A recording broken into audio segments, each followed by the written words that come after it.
In the meantime, LNG Canada looks like it's going to start its first shipping sometime later this summer. April. April. Okay. So next month. Yeah. So that's fantastic news. And there's plans in progress to add more LNG plants in Canada.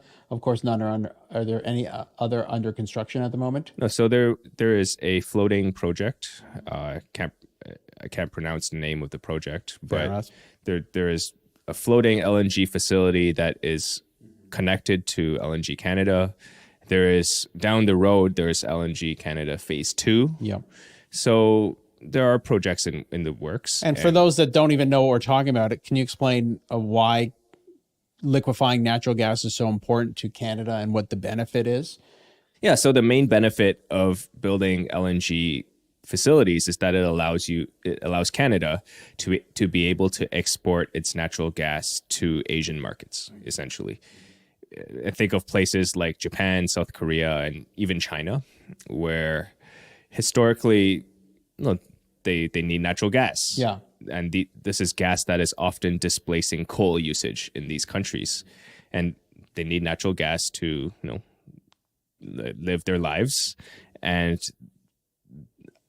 Canada building LNG facilities allows them to access Canadian natural gas from Alberta. And this would be the shortest distance for natural gas versus other places like the U.S. Gulf Coast, for example.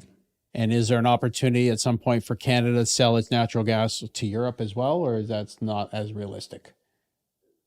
It's harder. Yeah. It's well, first of all, today Canada actually can export natural gas to Europe, just not throughout our own borders. Yeah. Like Tourmaline, for example, like they do have contracts that allow them to sell to Dutch benchmark pricing in Europe. But I think it's a little bit more difficult for Canada to be able to export gas to Europe because of the geographical constraints of moving the gas from Alberta to the Atlantic coast. Yeah.